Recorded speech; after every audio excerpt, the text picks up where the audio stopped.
देखिए बच्चों उसने क्या बोला, कह रहा है the unit of force is 1 kilonewton, unit of length is 1 kilometre and unit of time is इतना इन अ न्यू सिस्टम।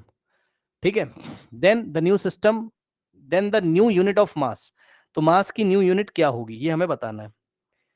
देखिए आप बात समझिए, जैसे कि फोर्स की बात कर रहा है वो, है ना, तो फोर्स का डायमेंशन हो गया आपका MLT-2।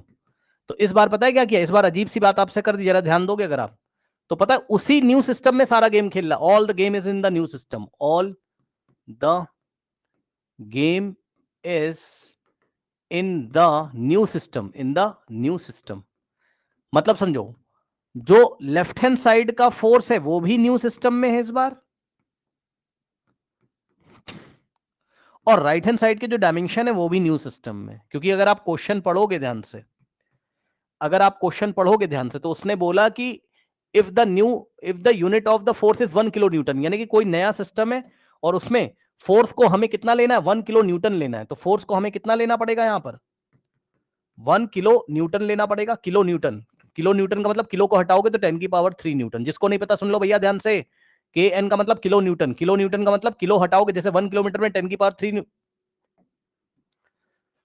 जैसे 1 किलोमीटर में क्या होता है, 10⁻³ मीटर होता है, वैसे ही 1 किलो न्यूटन में 10⁻³ न्यूटन होगा। ठीक, ओके। अब सुनो, तो इसी न्यू सिस्टम में फोर्स भी दिया है, इसी न्यू सिस्टम में आपको यूनिट ऑफ लेंथ भी दी हुई है। यानी कि यूनिट ऑफ लेंथ का मतलब लेंथ के डायमेंशन की जगह आप क्या रखोगे, एल की जगह आप क्या रखोगे, 1 किलोमीटर, 1 किलोमीटर। ठीक, ओके, तो 1 किलोमीटर का मतलब 10⁻³ मीटर रखोगे आप।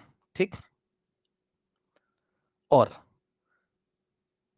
टाइम का यूनिट क्या दिया हुआ है, यानी कि टाइम के डायमेंशन न्यू सिस्टम में कितने रखने हमें, 1 सेकेंड ना रख के 100 सेकेंड रखने हमें, यहां पर 100 सेकेंड हमें यहां रखने हैं। ठीक है, then the unit of mass. तो आपको क्या बताना है, यूनिट ऑफ मास, यानी कि एम की वैल्यू आपको निकाल के देनी है। ये एम की वैल्यू आपको निकाल के देनी है, कितना, ये सवाल है। तो अब देखिए जरा हम क्या करेंगे यहां पर,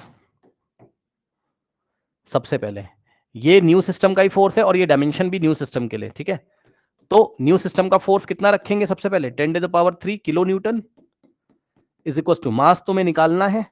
एल की जगह तुम क्या रखोगे न्यू सिस्टम में, 10⁻³ मीटर, 10⁻³ मीटर, और इनटू टाइम, टाइम कितना है 100 सेकेंड। अब जरा ध्यान देना, ये T⁻⁻² था एक तरीके से।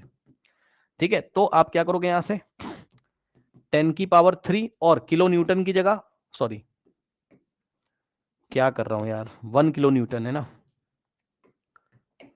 फोर्स कितना है 1 किलो न्यूटन, तो 1 किलो न्यूटन की जगह आप क्या करोगे 10⁻³ न्यूटन, ठीक है, is equals to mass m into 10⁻³ metre, small m का मतलब मीटर, और यहां से t की जगह आप कितना रखोगे, t की जगह आप रखोगे 10⁻² सेकेंड, s का मतलब सेकेंड। तो t की जगह आपने रखा 10⁻² सेकेंड, है ना, सेकेंड, और इसकी पावर है कितना -2, इसकी पावर है कितना -2। अब यहां से कितना आ रहा है 10⁻³ newton is equals to mass मुझे निकालना है, याद रखिएगा मास मुझे निकालना है, और कितना था 10⁻³ metre, mass into 10⁻³ metre, into time कितना है चेक कर लो, 2 इंटू -2 कितना हो जाएगा 10⁻⁻⁴, 2 इंटू -2 10⁻⁻⁴, तो 10⁻⁻⁴, और ध्यान से ये -2 सेकेंड पे लगेगा, तो सेकेंड की पावर -2, तो सेकेंड की पावर -2। अब न्यूटन का क्या मतलब होता है बताना जरा, 1 न्यूटन का मतलब ही न्यूटन होता है, और 1 न्यूटन का मतलब होता है 1 किलोग्राम मीटर पर सेकेंड स्क्वायर। चेक कर लो m इंटू ए से, भाई F is equal to m में।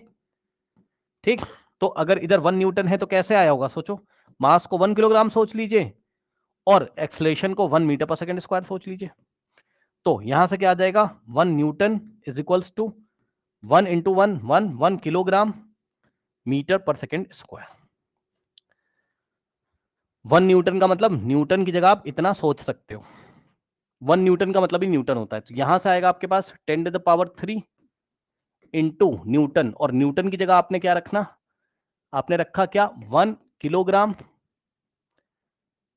मीटर पर second square is equal to mass m जो आपको निकालना है, मास m आपको निकालना है, इंटू 10⁻³ मीटर इंटू 10⁻⁻4 पर सेकेंड स्क्वायर।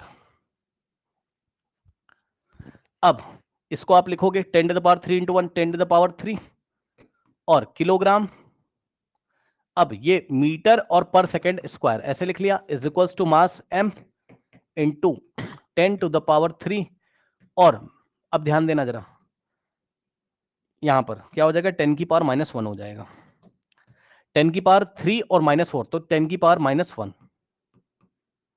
और यहां से हो गया मीटर पर सेकेंड स्क्वायर। अब मीटर पर सेकेंड स्क्वायर से मीटर पर सेकेंड स्क्वायर कैंसिल, और यहां से हो जाएगा आपके पास 10⁻³ और ये 10⁻⁻1 नीचे आएगा, उधर मल्टीप्लाई इधर डिवाइड, साइन मत चेंज कर देना क्योंकि एक नंबर है, ये मल्टीप्लाई था इधर डिवाइड, तो और इधर किलोग्राम बचा तो इज इक्वल्स टू m, यानी कि m आ गया कितना, ये ऊपर जाएगा तो m is equals to 10⁻4 kilogram. तो नए सिस्टम में जो मास का यूनिट है वो 10⁻4 किलोग्राम है, न्यू सिस्टम में जो मास का यूनिट है वो 10⁻4 किलोग्राम है। ठीक,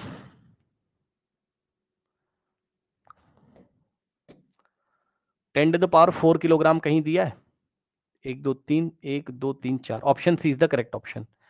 हाँ, अब एक बच्चा कह रहा है बट लेफ्ट हैंड साइड में भी तो न्यू सिस्टम चलेगा ना, एन फिर से ऐसे कैसे, अरे सवाल ही नहीं समझा भाई आपने। इस बार एन की वैल्यू नहीं पूछ रहा है, सुनो ध्यान से भैया, एन की वैल्यू थोड़ी ना पूछी उसने, उसने ये थोड़ी ना बोला है कि न्यू सिस्टम में फोर्स, आप क्वेश्चन पढ़ो ना, उसने बोला जिस सिस्टम में फोर्स के यूनिट को 1 किलो न्यूटन माना गया, जिस सिस्टम में लेंथ के यूनिट को 10⁻³ मीटर माना गया, जिस सिस्टम में टाइम के यूनिट को 100 सेकंड माना गया, उस सिस्टम में मास को के यूनिट को कितना माना जाएगा, पढ़ लीजिए, द न्यू यूनिट ऑफ मास पूछा उसने। सवाल आपने स्टार्टिंग में ही नहीं पढ़ा,